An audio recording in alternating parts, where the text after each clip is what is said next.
नमस्कार मैत्रिणींनो, आज मी तुम्हाला मिक्सर जार कशा पद्धतीने स्वच्छ करायचा ते दाखवणार आहे। तुम्ही हा जार बघू शकता, या पद्धतीने असा काळा झालेला आहे।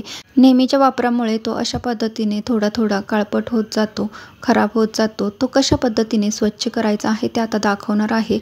आता तुम्हाला याचं झाकण सुद्धा दाखवते। हे झाकण सुद्धा तुम्ही बघू शकता, अशा पद्धतीने थोडं थोडं खराब झालेलं आहे। ते सुद्धा कशा पद्धतीने स्वच्छ करायचं आहे ते दाखवणार आहे। आणि आता या झाकणाची रिंग आपण काढून घेऊया। ही रिंग काढल्यानंतर त्याच्या खाली सुद्धा तुम्ही बघू शकता, अशा पद्धतीने थोडं थोडं काळपट होऊन जातं। हे कशा पद्धतीने आपल्याला स्वच्छ करायचं आहे आणि ही रिंग सुद्धा तुम्ही बघू शकता, ती सुद्धा रिंग कशा पद्धतीने आपल्याला स्वच्छ करायची आहे ते सुद्धा बघायचं आहे। त्यासाठी आपण आता कुठली ट्रिक करणार आहोत, कुठली पद्धत वापरणार आहोत ते बघायचं आहे। कशा कशाचा वापर आपल्याला इथे करायचा आहे ते बघायचं आहे। आता हा जार आपण उलटा करून घेऊया। उलटा करून आता आपल्याला याच्यामध्ये वॉशिंग पावडर घालून घ्यायची आहे। 1 चमचाभर पावडर आपण याच्यामध्ये घालून घ्यायची आहे। अशा पद्धतीने ते आपल्याला पसरून घालायचे आहे। आता आपल्याला याच्यामध्ये 1 चमचा बेकिंग सोडा घालून घ्यायचा आहे। या पद्धतीने तो सुद्धा आपल्याला व्यवस्थित असा पसरून घ्यायचा आहे। आता इथे मी लिंबाच्या सालीपासून बनवलेलं हे लिक्विड घेतलेलं आहे, हे आपण याच्यामध्ये आता घालायचं आहे। हे तुम्हाला कशा प्रकारे बनवायचं आहे बघायचं असेल तर याचा व्हिडिओ सुद्धा मी चॅनलवरती अपलोड केलेला आहे, तो तुम्ही बघू शकता।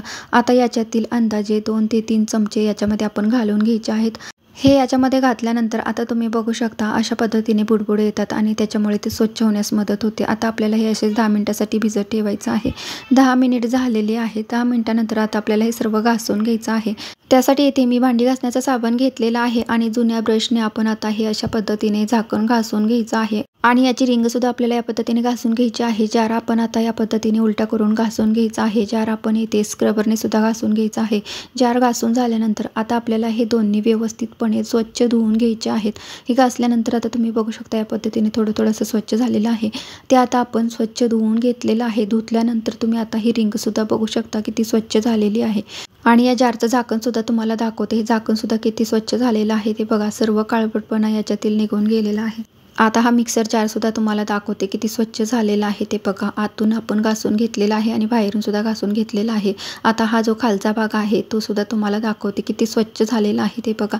जो काही जारच्या खालच्या भागामध्ये काळपटपणा आणि चिकटपणा झालेला होता तो सर्व निघून गेलेला आहे।